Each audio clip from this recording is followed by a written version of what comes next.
কথা কি প্রপারলি শুনতেছেন?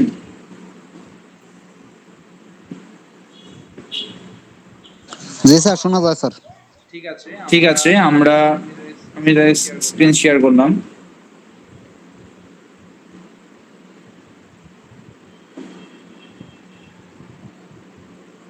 ওকে, আমাদের নতুন যে লেকচার যে 3 যেটা, সেটা বেসিক্যালি হচ্ছে আমাদের বিল্ডিং, মানে আমাদের বিল্ডিং ডিজাইন। একটা বিল্ডিং ডিজাইন করতে গেলে কি কি কনসিডারেশন করতে হয়, কি কি ফ্যাক্টর আসে, কি কি লোড আসে, এবং কাদের কাদের ক্যালকুলেশন নিয়ে আসতে হয়, সবগুলো জিনিসই আমাদের এই কোর্সের আউটকাম, মানে এই টপিকের আউটকাম, নট অ্যাকচুয়ালি কোর্সের ওয়ান অফ দ্য আউটকাম বলা যায়। আমরা অলরেডি আপনাদের হচ্ছে যে ডেক্সলেপ ব্রিজ পড়াইছি এবং হচ্ছে যে ক্যান্টিলিভার ব্রিজ পড়িয়েছি। এখন আমরা বিল্ডিং এ মুভ করতেছি, যেহেতু আমাদের এটা খুবই বলা যায় যে এসেনশিয়াল একটা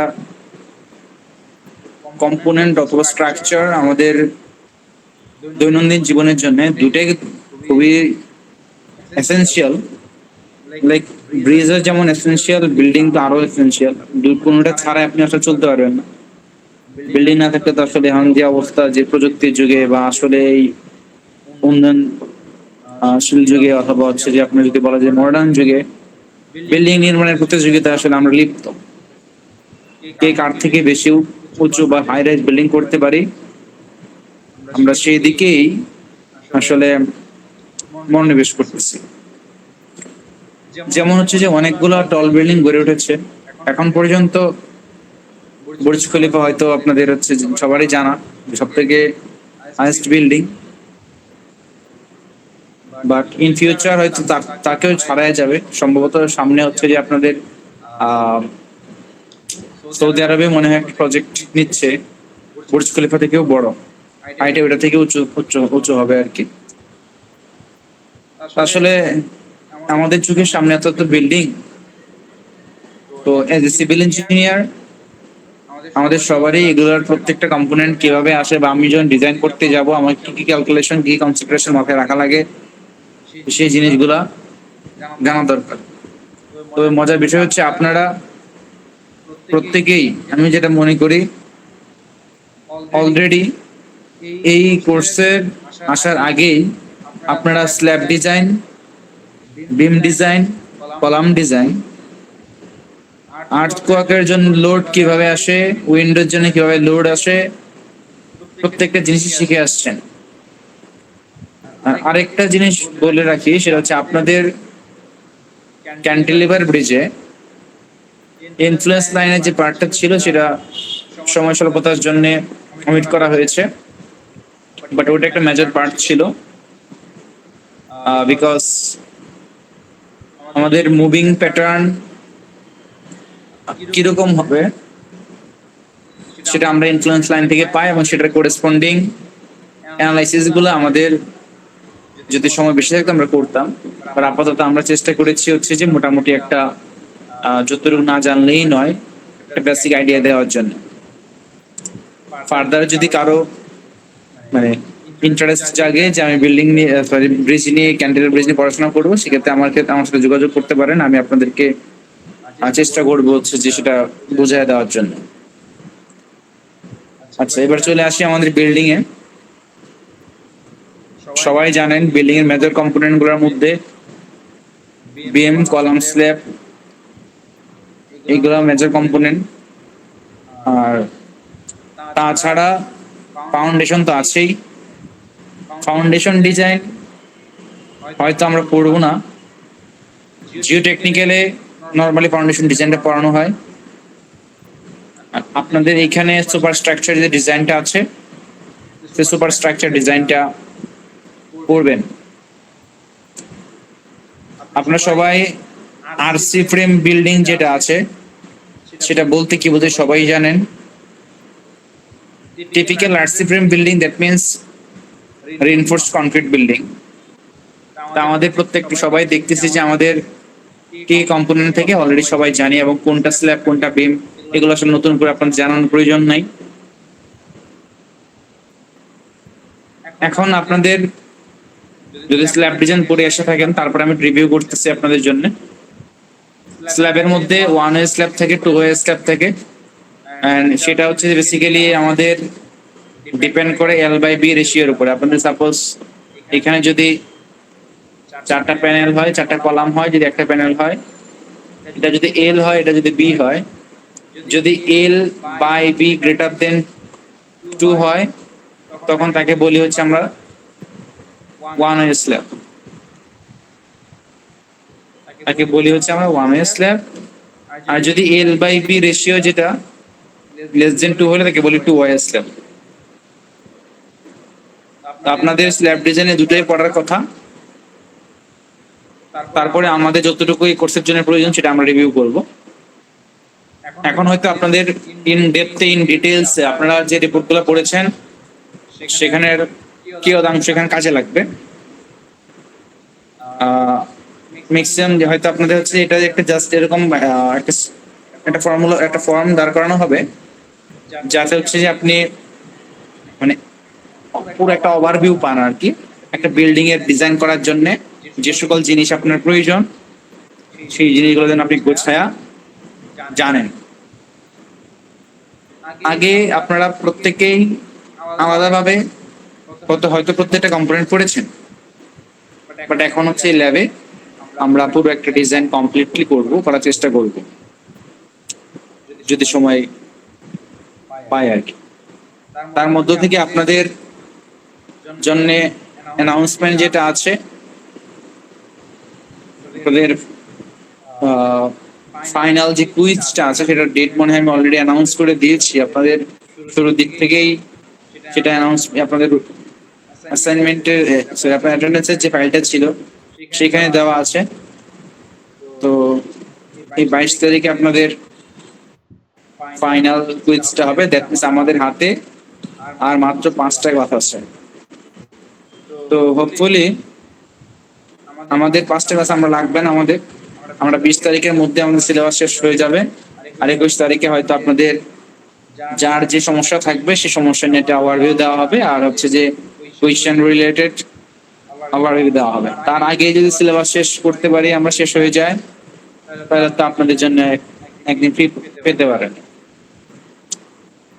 আচ্ছা, এবার চলে আসি হচ্ছে আমরা ওয়ান স্ল্যাব পড়ে ফেল। আচ্ছা, ওয়ান স্ল্যাব বিষয়টা আপনাদের বললাম। তো এখানে আমাদের যে ফিগারটা দেখা যাচ্ছে সেখানে বলতেছে, তারা দাবি করতেছে এটা হচ্ছে ওয়ান স্ল্যাব। আর আপনারা মোটামুটি চোখের আন্দাজে এই জিনিসটা বুঝতেছেন যে এদিকের যে লেন্থটা আর এদিকের যে উইডথটা, এল বাই বি রেশিওটা গ্রেটার দেন 2 হওয়ার সম্ভাবনা আছে ফিগার দিকে, তাই মনে হচ্ছে আর কি। এখন বিম, কলাম, ফুটিং আর বিম কোনটা, গার্ডার কোনটা, আপনাদের মেইন বিম যেগুলো থাকে বেসিক্যালি সেগুলোকে অনেক সময় গার্ডারও বলা হয়। এই যে যেগুলো ফ্রেম কানেক্ট করে মেইন বিম, এগুলোকে গার্ডার নরমালি বলা হয়ে থাকে। আপনি এগুলো one kind of beam, characteristics বা ক্যালকুলেশন এগুলো বিমের মতোই হবে আর কি। তো এইগুলা মেইন বিম যদি বলি, আর হচ্ছে যে পার্সিয়ালি যেগুলো হচ্ছে যে আমাদের মাঝামাঝি থাকে, এই মাঝামাঝি যেগুলো থাকে, যেগুলো হচ্ছে কলামকে কানেক্ট করে না, সেগুলোকে সেকেন্ডারি বিম বলতে পারি।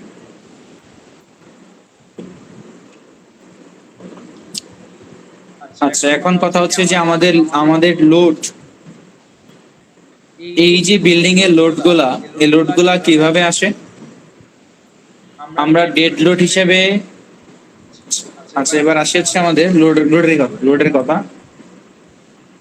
লোডের কথা যদি বলি, ডেড লোড আসে যেটা বেসিক্যালি হচ্ছে আমাদের চেঞ্জ হয় না, এটা অ্যাটাচড। সাপোজ এখানে ডেড লোড হিসেবে নরমালি সেলফ ওয়েটটাকে কনসিডার করা হয়। পুরো বিল্ডিং এর সেলফ ওয়েটটা হচ্ছে তার ডেড লোড। লাইভ লোড যেটা আছে সেটা অ্যাটাচড না। লাইভ লোডটা বেসিক্যালি এখানে অনেক কিছু হইতে পারে, আমাদের বিল্ডিং এর ক্যারেক্টারিস্টিক্স এর উপরে এই লাইভ লোডটা ডিপেন্ড করে। এখন আপনি এটাকে রেসিডেন্সিয়াল বিল্ডিং বানাবেন নাকি ইনস্টিটিউশনাল পারপাজে বা বিজনেস পারপাজে, সেটার উপর ডিপেন্ড করে আপনাদের লাইভ লোডটা ডিফারেন্ট হবে এবং সেটার অনুসারে ক্যালকুলেশন গুলো ডিফারেন্ট হবে। আর লাইভ লোড গুলা নরমালি হচ্ছে যে মানে কোনগুলা, সাপোজ আপনার একটা বাসা আছে, বাসার মধ্যে আপনি একটা নতুন করে মানে মেশিনারি ইনস্টল করবেন, মেশিনারি হচ্ছে একটা লাইভ লোড। আপনার বাসায় 50 জন মানুষ আসছে, সেটাই হচ্ছে লাইভ লোড। তো এখন আসলে র্যান্ডম ভাবে তো এগুলোকে ধরে ডিজাইন করা যায় না, সেই জন্য যেটা করা হয় যে একটা স্ট্যান্ডার্ড মেনটেন করা হয়, সেটা হচ্ছে বিএনবিসি আমাদেরকে সেটা সাজেস্ট করে দিয়েছে। নিচে আপনাদের বিএনবিসি কোডটা দেখানো হবে যে মানে এই লাইভ লোড আমাদের কোনটার জন্য কতটুকু সাজেস্ট করেছে বিএনবিসি। এখন এটার কারণটা হচ্ছে আসলে এগুলা অনেক অ্যানালাইসিস করা হয়েছে, ম্যাক্সিমাম কতটুকু নিতে পারে বা রেফারেন্সিয়াল বিল্ডিং এ ম্যাক্সিমাম কি কি জিনিস থাকে সেগুলোকে ধরে কম্প্যাক্টেড করে দেন আমাদেরকে এক্সট্রিম করে চিন্তা করা হয়েছে। এরপরেও কিন্তু আমরা ডিজাইন পারপাসে সবসময় দেখবো যে আমরা এই লোডগুলোকে ফ্যাক্টর করে নিই উইথ সাম কনসিডারেশন। আর এনভায়রনমেন্টাল লোড হিসেবে আমরা নরমালি হচ্ছে যে উইন্ড আর আর্থকুয়েক আমাদের জন্য খুবই কমন, আর টেম্পারেচার, সয়েল প্রেসার আর স্নো যেগুলো আছে সেগুলা extreme weather condition like Siberia বা কানাডার কিছু পার্ট যেখানে স্নো পড়ে, টেম্পারেচার হিউজ ভেরিয়েশন হয়। মানে আমাদের তো মোটামুটি টেম্পারেচার খুব একটা আসলে আমাদের ভেরিয়েশন হয় না। কোনো কোনো অঞ্চলে শীতের তীব্রতা অনেক বেশি, কোনো কোনো অঞ্চলে গরমের তীব্রতা অনেক বেশি, বাট সিজন চেঞ্জে মানে সারপ্রাইজিংলি টেম্পারেচার ফল করে বা ওঠানামা করে। দ্যাটস ওয়াই আমাদের জন্য এটা ইম্পর্টেন্ট। এবার চলে আসেন হচ্ছে ডেড লোড। এর মানটা বেসিক্যালি আপনাদের কনস্ট্যান্ট থাকে, আর আমাদের বিল্ডিং এর ডেড লোড হিসেবে আসে হচ্ছে তার সিস্টেম, ফ্লোর ফিনিশ, পার্টিশন ওয়াল, এগুলো আপনারা সবাই জানেন, বা ইন্টেরিয়রে যেগুলো আছে সবগুলো আসলে বেসিক্যালি চলে আসে। আর ব্রিজ নিয়ে আসলে আসলে আমাদের এখন কথা বলাটা নিষ্প্রয়োজন, কারণ ব্রিজের যা যা দরকার আপনারা অলরেডি পড়ে চলে আসছেন। লাইভ লোড বেসিক্যালি বিল্ডিং এর জন্য অকুপেন্সি লোডটা। অকুপেন্সি বলতে বলতেছে হচ্ছে যে আপনাদের মানে সহজ কথায় মানুষ কতজন থাকবে বা পার স্কোয়ার ফিটে কতজন থাকবে সেটার উপর ডিপেন্ড করে আমাদের হচ্ছে যে এই লোডটা চলে আসে। আর স্টোরেজ যেগুলা মানে সাপোজ আপনাদের একটু আগে বলেছিলাম হচ্ছে যে কোন একটা মেশিনারি রাখবেন, সেটা একটা লাইভ লোড।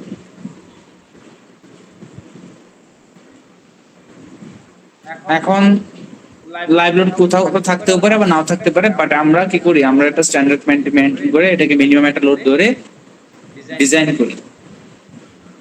এখন সাপোজ এখানে একটা কথা বলা আছে যে use should not be changed without engineers decision. That what does it mean? It means actually আপনি ধরেন হচ্ছে যে একটা রেসিডেন্সিয়াল বিল্ডিং করলেন, আপনি চাইলেই সেটাকে একজন হ্যান্ড রেজ করেছেন, কিছু বলবেন? জি স্যার, আজান দিয়েছে তো নামাজে যাব স্যার। নামাজে যাবেন? আইডি কত? স্যার 45। গত সপ্তাহে এরকম একটা আইডি দিয়েছিলাম স্যার, ওটা অনিবার্য কারণবশত প্রেজেন্টটা দেওয়া হয় নাই স্যার। গত সপ্তাহে তো সবাই দেওয়া হয়েছে 45। জি স্যার, গত সপ্তাহে বলছিলাম, পরে গতকালের একটা ভিডিওতে দেখলাম স্যার ওইটা অ্যাবসেন্ট দেওয়া স্যার। ঠিক আছে, আর কেউ গেলে যেতে পারেন, বলে যান। আচ্ছা, যেটা বলতেছিলাম, আমাদের কোন একটা বিল্ডিং, কোন একটা কনস্ট্রাকশন যেই পারপাজে আমাদের হচ্ছে যে করা হয়, অন্য পারপাজে যদি করতে চাই তার জন্য হচ্ছে যে আমাদের ইঞ্জিনিয়ার ডিসিশন প্রয়োজন পড়ে, বিকজ লাইভ লোডটা এভাবে হয়তো ডিজাইন করা হয়েছে। হ্যান্ড্রেস যারা করেছেন একটু বলেন আপনাদের কি সময় কি কনসার্ন। আরো দুইজন হ্যান্ড্রেস করেছেন, রেজাউল করে আবু, কে করেছেন নামটা দেখি।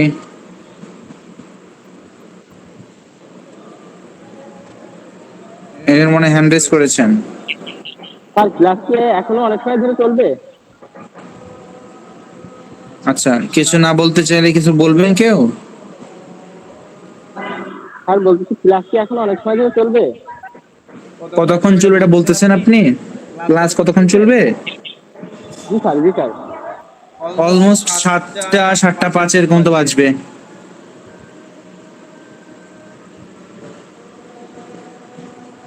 এরকম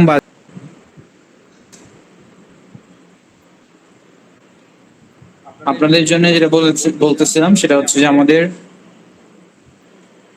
কোড বিল্ডিং কোডের কথা বলতেছিলাম। Different types of building codes are available, but we actually follow BNBC for our design purpose. তো আমাদের জন্য হচ্ছে যে এসসিআই এই কোডটাও কাজে লাগে। আমেরিকান কনক্রিট ইনস্টিটিউটের যে কোডটা প্রোভাইড করেছে, and এটাকে বেস ধরে আমাদের বিএনবিসি কোডগুলোকে ডিজাইন করা হয়েছে জাস্ট আমাদের পারপাসের জন্য। আমরা নর্মালি হচ্ছে যে বিএনবিসির 2010 অ্যাভেলেবল, বিএনবিসি 1993 অ্যাভেলেবল। আমরা বেসিক্যালি 2020 ধরে ডিজাইনটা করি। আরো কিছু স্ট্যান্ডার্ড আছে, ইউরোকোড আছে, ব্রিটিশ স্ট্যান্ডার্ড আছে এবং ইন্ডিয়ান স্ট্যান্ডার্ড আছে, বাট খুব একটা আসলে আমাদের জন্য কাজে আসবে না। আর ব্রিজের জন্য কিছু কোড আছে, সেটা হচ্ছে এআস্তো, এরেমা, এই কোডগুলো অ্যাভেলেবল, বাট আমাদের জন্য আপাতত প্রয়োজন নাই, নিষ্প্রয়োজন। তো আপনাদের যদি ভাই ভাই নেওয়ার সুযোগ হয় সেক্ষেত্রে এই কোয়েশ্চেনগুলো আসতে পারে। মানে আমরা বিএনবিসি থেকে কিছু টুকটাক কিছু কোয়েশ্চেন আসতে পারে। এখন চলে আসি হচ্ছে আমাদের বিএনবিসি থেকে লাইভলিহুডের যে ফ্যাক্টরগুলো বলে দিচ্ছিলাম, মানে আপনাদের অকুপেন্সি বা ইউজের ধরনটা। তো সেই ইউজের ধরনটা অনুসারে আমাদের লাইভলিহুডগুলা চেঞ্জ হয়। স্যার মানে মাঝখানে আপনাদের হচ্ছে যে অকুপেন্সির কথা মনে হয় বলেছিলাম হচ্ছে যে কতজন থাকে, সেটা অ্যাকচুয়ালি এটা না হয়ে হবে হচ্ছে কোন পারপাস ইউজ করছে সেটা। তো অকুপেন্সি অনুসারে আপনাদের যেমন হচ্ছে যে আপনি একটা বিল্ডিং কে কিভাবে ডিজাইন করতে চাচ্ছেন সেটা অনুসারে আপনার লাইভলিহুড কত হবে সেই জিনিসগুলো এখানে বলা আছে। তো আমরা যদি ডিজাইন করি রেস্টুরেন্টের জন্য ডিজাইন করতে একরকম হবে, হসপিটালের জন্য একরকম হবে।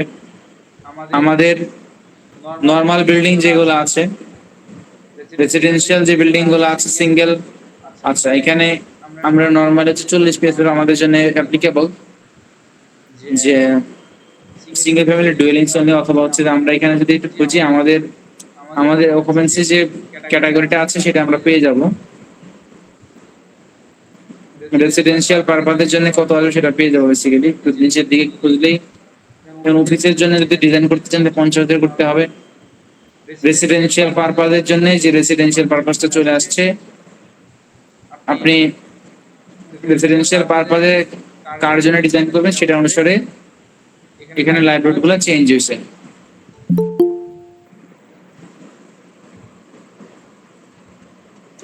আপনাদের একজন এখন জয়েন দিয়েছেন, একজন না বেশ কয়েকজন লাস্টের দিকে জয়েন দিয়েছেন ক্লাসের, বাট এটা অ্যাকচুয়ালি উচিত না। আপনার অ্যাটেন্ডেন্স অলরেডি আমি দিয়ে দিয়েছি যারা প্রেজেন্ট ছিলেন কে। আচ্ছা, এবার চলে আসেন হচ্ছে যে আমি এখানে প্রত্যেকটা লাইন স্যার অ্যাটেন্ডেন্স কি সবারটা দিয়ে দিয়েছেন স্যার? না, সবারটা তো দেই নেই, যারা ক্লাসে আছে তাদেরটা দিয়ে দিছি। স্যার ক্লাসে তো আমি শুরু থেকে আছি স্যার, আমি তো কন্টিনিউ করতেছি। আচ্ছা বলেন কত আপনার, পরে বললেন শেষের দিকে ক্লাস শেষ করে পরে মানে ঠিক আছে আমি আবার ডাকবো, তো তখন যারা মানে গিয়েছেন তো সবাই বলেন। ঠিক আছে। এখন আচ্ছা, আপনাদের এই যে এখানে ডিফারেন্ট পারপাসে লাইব্রেরির চার্ট দেওয়া আছে, আমি এইগুলা প্রত্যেকটা আসলে আমার পড়ার কিছু নাই। আপনি যে পারপাসে ডিজাইন করবেন আপনাকে আইদার লাইব্রেরিটা সরাসরি বলা থাকবে, আর আপনি যদি নিজে প্র্যাকটিক্যাল লাইব্রেরি ডিজাইন করতে চান সেক্ষেত্রে লাইব্রেরিটা আপনাকে যে চার্ট থেকে বিভিন্ন পারপাস, আপনি কোন পারপাসে ডিজাইন করবেন, জিমনেজিয়াম করবেন নাকি হসপিটাল করবেন নাকি লাইব্রেরি করবেন অথবা অফিস বিল্ডিং করবেন, ফায়ার এসকেপ করবেন, যাই করেন না কেন সবগুলো পারপাস নিয়ে দেওয়া আছে। আপনি হচ্ছে যে জাস্ট এই চারটায় ফলো করে চার থেকে আপনি লাইব্রেরির মানটা নিয়ে নেবেন। এবার উইন্ড লোড, উইন্ডের ফ্যাক্টর গুলো আই থিঙ্ক আপনারা সবাই জানেন। উইন্ডের জন্য আমাদের উইন্ড লোডের ডিজাইন আই থিঙ্ক সবাই করেছেন। উইন্ডের জন্য ফর্মুলা গুলো আই থিঙ্ক মনে আছে সবার। মনে না থাকলে আপনাদের মনে হয় উইন্ডের জন্য যেটা করতেন, কিছু জোন, উইন্ডের জন্য লাগতো না। উইন্ডের জন্য হচ্ছে আমাদের যেটা প্রয়োজন পড়তো সেটা হচ্ছে যে এই 0.613 কেজেট, কেজেটি, কেডি স্কোয়ার আই, কিউ যেটা ফর্মুলা ছিল আপনাদের। দেন ছিল হচ্ছে এই এফ, সরি পিজেড, পিজেড সমান ছিল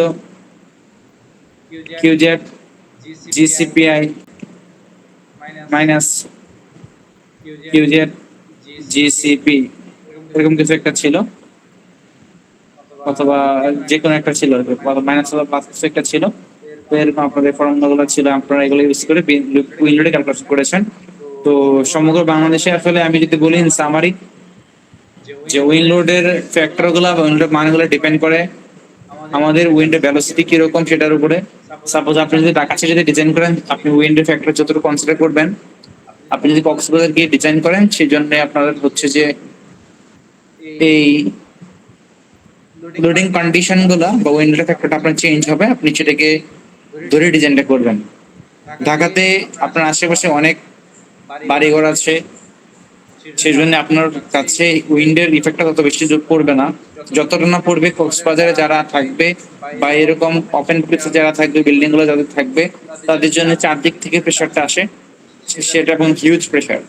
আপনারা অলরেডি জেনে থাকবেন যে উইন্ড কিন্তু আসলে চাইলে উইন্ডের মানে প্রেশারটাকে যে প্রপারলি কনসিডার না করতে পারি, সেক্ষেত্রে কিন্তু আমার বিল্ডিংটা কলাপস করতে পারে বা উপরে ফেলে দিতে পারে। সাপোজ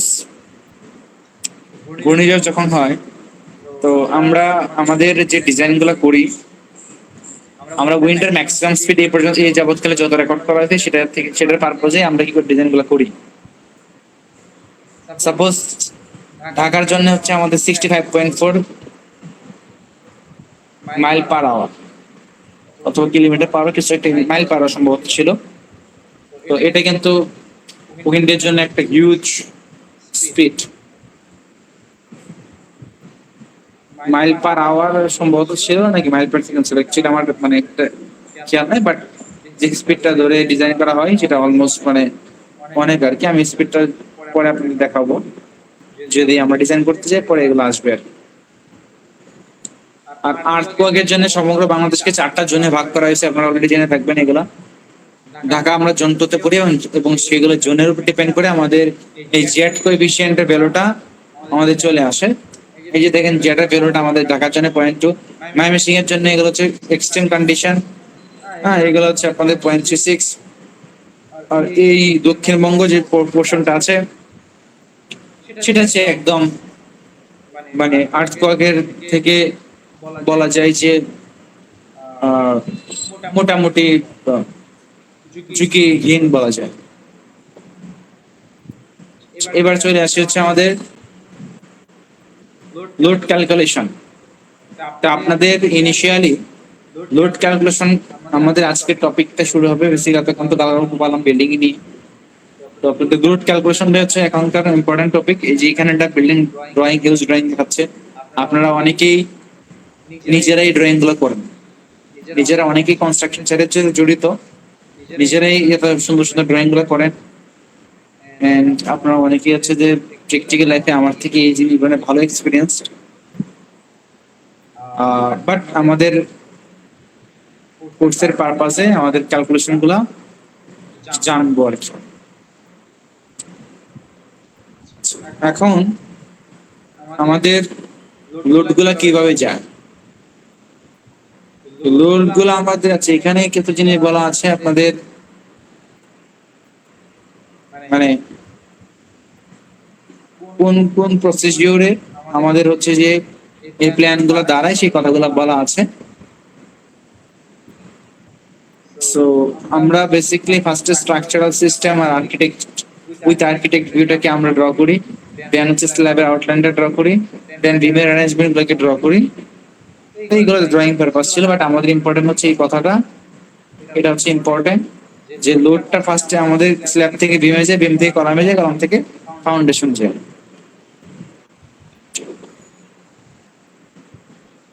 স্ল্যাব লোডটা আমরা হচ্ছে যে চারের নানান হতে ক্যালকুলেট করতে পারি। যেমন এখানে যে পিএসএফ, পিএসএফ হচ্ছে কি পাউন্ড পার স্কোয়ার ফিট। যেমন এই যে এখানে এলবি পার ফিট, এলবি মানে হচ্ছে আমাদের পাউন্ড। তারপর হচ্ছে এখানে কিপ, কিপ মানে হচ্ছে কিলো পাউন্ড।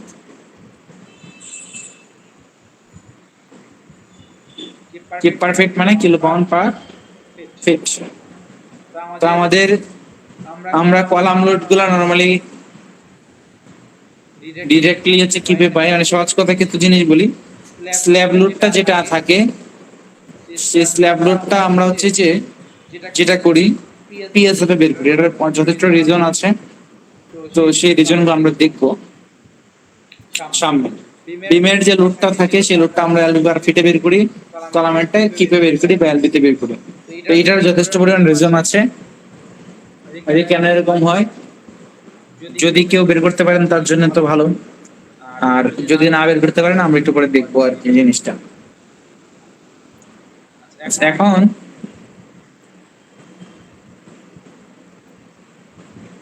আমাদেরকে যেটা বলতেছে সেটা হচ্ছে যে একটা কোয়েশ্চেন দেওয়া আছে, তো কোয়েশ্চেনে কিছু জিনিস গিভেন আছে। এখন সেই গিভেন কন্ডিশনের পাশাপাশি আমাদের একটা ফিগার দেওয়া আছে। ফিগারটা হচ্ছে যে এটা, এই ফিগারে যদি দেখি আমাদের এক্স ডিরেকশনে হচ্ছে যে 25 ফিট করে প্রতিটা গ্রিডের লেন্থ, ওয়াই ডিরেকশন হচ্ছে 20 ফিট করে,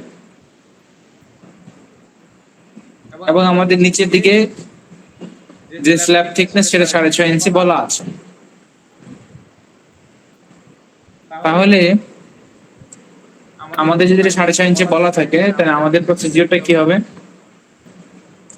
কিভাবে আমরা লোড গুলো ক্যালকুলেট করবো, কি কি জিনিস দেওয়া আছে সেগুলো একটু আগে দেখি। আমাদের বলা আছে হচ্ছে যে একটা 6 স্টোরি রেসিডেন্সিয়াল বিল্ডিং, রেসিডেন্সিয়াল এটা ইম্পর্টেন্ট, যেটার প্রত্যেকটা গ্রিড হচ্ছে 25 ফিট বাই 20 ফিট করে। স্ল্যাব থিকনেস বলা আছে আপনাদের 6.5 ইঞ্চি, বিম সাইজ হচ্ছে 12x24, interior column size 14x24। এখন বলতেছে calculate loads on slab, interior 25 feet beam and interior column, find the architectural drawing. আপনাদের যে এই কোশ্চেনটা অ্যাসাইনমেন্টে যাতে বড় করে দেওয়া হবে, বাট এই সিমিলার ছোটখাটো প্রবলেমটা এই কোশ্চেনটা আপনাদের যে এতটুকু, এটা একটা কোশ্চেন আসতে পারে আপনাদের, জাস্ট এতটুকু দিয়ে একটা কোশ্চেন আপনাদের হতে পারে কুইজে। তাহলে আমরা এটা শুরু করি। আমাদের এই যে এখানে দেওয়া আছে হচ্ছে একটা রেসিডেন্সিয়াল বিল্ডিং, তার গ্রিড দেওয়া আছে, আর স্ল্যাবের জন্য স্ল্যাবের থিকনেস দেওয়া আছে 6.5 ইঞ্চি। সেই জায়গা থেকে আপনি সালফারটা ক্যালকুলেট করতে পারবেন। স্ল্যাবের সালফারটা কিভাবে ক্যালকুলেট করতে পারবো, যেহেতু এখানে ইঞ্চি আছে তাকে যদি আমি 12 দ্বারা ভাগ করে দিই কি চলে আসবে, সিপিটে চলে আসবে। আর আমরা জানি যে কনক্রিটের ইউনিট হচ্ছে 150 এলবি পার ফিট, কনক্রিটের ইউনিট হচ্ছে 150 পাউন্ড পার ফিট, সরি পাউন্ড পার ফিট না, ভুল বলছি, এটা হচ্ছে পিসিএফ। কনক্রিটের ইউনিট হচ্ছে 150 pound per cubic feet, LB পার ফিট কিউব।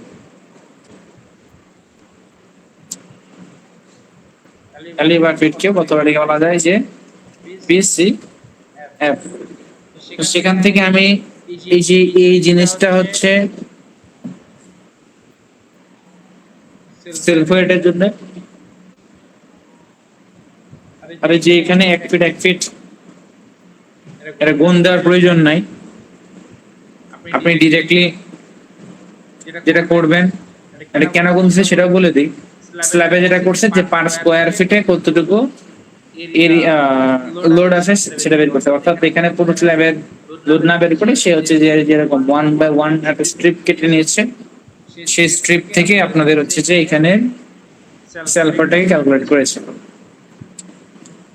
তাহলে এবার চলে আসে ফ্লোর ফিনিশের জন্য কি আসবে, সিমিলার ওয়েতে সালফাইড আসবে। পার্টিশন ওয়ালের জন্য বলা থাকে পার্টিশন ওয়ালে কি পরিমাণ হবে, পার্টিশন ওয়ালেটা আপনি সরাসরি কি করতে পারেন, যোগ করে দিতে পারেন। টোটাল ডেড লোড কতটুকু সেটা আপনারা বেসিক্যালি বের করে ফেলতে পারেন। লাইভ লোডের জন্য রেসিডেন্সিয়াল অকুপেন্সিয়াল একরকম হয়, এবং যদি সেটা রেসিডেন্সিয়াল না হয় তাহলে সেটাকে আরেক রকম। সেই জিনিসগুলো আপনারা জানেন অলরেডি, আমি দেখে আসছি। তাহলে আমাদের স্ল্যাবে কতটুকু লোড আসবে, সেলফ ওয়েট আসবে, পার্টিশন ওয়াল আসবে, ফ্লোর ফিনিশ আসবে, ডেড লোড হিসেবে। লাইভ লোড হিসেবে যেটা আসবে সেটা হচ্ছে যে অকুপেন্সি থেকে আসবে। দেন আমি টোটাল লোড অন স্ল্যাব না লিখে এটাকে লিখতে পারতাম টোটাল সার্ভিস লোড, কি লোড, টোটাল সার্ভিস লোড। তার একটা কি আছে, নাম আছে, বা একটা ফ্যাক্টর আছে, সেটা হচ্ছে টোটাল সার্ভিস না লিখলে আপনি টোটাল আলটিমেট লোড বলতে পারেন, অথবা হচ্ছে ডিজাইন লোড বলতে পারেন। সেটা আবার ডিফারেন্ট জিনিস, সেটা হচ্ছে যে ফ্যাক্টরাইজড করে ডেড লোডটাকে এবং লাইভ লোডটাকে ফ্যাক্টরাইজড করে সে তখন হচ্ছে যে আমরা সেটা পাই।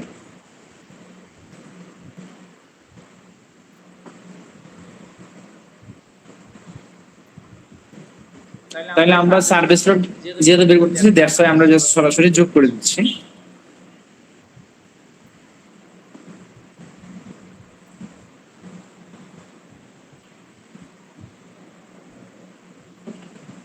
আচ্ছা, লোড অন বিম, বিমের লোড কি থেকে আসবে, বিমের নিজস্ব সেলফ ওয়েট আছে,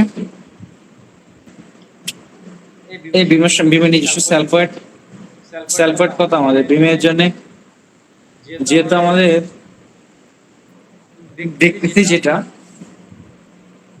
বিমের একটা ক্রস সেকশন আমাদের গিভেন থাকে, অথবা যদি ক্রস সেকশন না থাকে আমরা ফিগার থেকে বুঝবো। দেখেন যে এখানে যে বিম যেটা, এটা হচ্ছে বিম যেটা বেসিক্যালি তার পারপেন্ডিকুলার ডিরেকশনে আছে।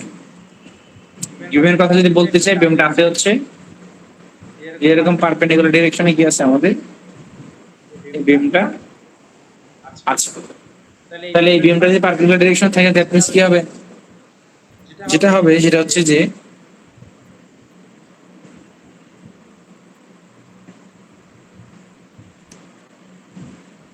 এই যে পারপেন্ডিকুলার ডিরেকশন যদি থাকে তাহলে আমরা কি পাবো, বিমের পুরো হাইটটা কত পাবো, 24 ইঞ্চি পাবো। এন্ড ওই জায়গা থেকে আমাদের কি করতে পারি, আমরা হচ্ছে যে এই বিমের সেলফার থেকে ক্যালকুলেট করলাম, এই যে আমাদের এখানে যে থিকনেসটা সেটা কত হয়ে গেল, 24 ইঞ্চি হয়ে গেল। কোথেকে পাইলাম, এই বিমের ডেপথ থেকে পাইলাম। এবার চলে এসেছে পার্টিশন ওয়াল। পার্টিশন ওয়াল কতটুকু থাকবে সেটা আমাদের ক্যালকুলেট করতে হবে। পার্টিশন ওয়ালের জন্য যদি বলি, পার্টিশন ওয়ালের জন্য আমাদের উপরের দিকে টোটাল তো 10 ফিট আমাদের হাইট, বাট উপরের দিকে 2 ফিট কি হবে, 24 ইঞ্চি বাদ যাবে, কারণ ওটাতে কি করছে অলরেডি আমি দিয়ে দিয়েছি। কোথায় দিয়েছি, এই 24 ইঞ্চি বিমের যখন ক্যালকুলেট করেছি তখন হচ্ছে আমরা ওটাকে কনসিডার করে ফেলেছি। পার্টিশন ওয়ালের জন্য কি হবে, জাস্ট এই উপরেরটা কি হবে, আসবে না, তখন কত আসবে, জাস্ট হচ্ছে 10 ফিট না এসে 10 - 2 আসবে। তো পার্টিশন ওয়ালের জন্য আমাদের এই ওয়াইড জোন বের করতে তখন আমাদের এই যে ওয়াইডটা গুণ দিব, সেটা কত, সেটা হচ্ছে আমাদের 120। এটা ইউনিটটা কত আমাদের পার্টিশন ওয়ালের জন্য 120। নরমালি পার্টিশন ওয়ালগুলো কি হয়ে থাকে, মেসনরি স্ট্রাকচার হয়ে থাকে। আচ্ছা, এবার চলেছেন লোড। লোড কিভাবে আসে সেটা একটু দেখাই, দেখানোর মধ্য দিয়ে শেষ করবো। ক্যালকুলেশন আমরা নেক্সট দিন দেখবো। লোডটা আসে দেখেন আমাদের, আমি একটা প্যানেলকে আমি ভাগ করব, এরকম ভাবে ভাগ করব। কারণ আমাদের এরকম ভাবে ভাগ করার ফলে যে ঘটনাটা ঘটবে, এটা শর্ট ডিরেকশন, এটা শর্ট ডিরেকশন, এটা হচ্ছে লং ডিরেকশন। শর্ট ডিরেকশনে হয়ে যাবে হচ্ছে ট্রায়াঙ্গেল, আর লং ডিরেকশন হয়ে যাবে কি ট্রাপিজিয়াম। আর যদি বলা হয় যে স্যার দুইটাই যদি মানে পুরোটা এরিয়া যদি আমাদের স্কোয়ার শেপ হয়, তখন কি হবে? তখন আসলে কিছুই হবে না, তখন ডিরেক্টলি স্ট্রেট করে যোগ করলেই হয়ে যাবে। কি হবে? আমি যদি এটা করি যে হচ্ছে যে যদি আমাদের স্কোয়ার শেপের হয়, তখন আসলে ট্রাপিজিয়াম সেকশনটা আসবেই না, জাস্ট নরমালি আমি চারটা ট্রায়াঙ্গেল বানাই তাই ঠিক হয়ে যাবে। এখন লোডের ক্যালকুলেশন গুলো কিভাবে হবে, কতটুকু লোড কিভাবে আসবে, সেই জিনিসগুলো আমরা ইনশাআল্লাহ নেক্সট ক্লাসে দেখব।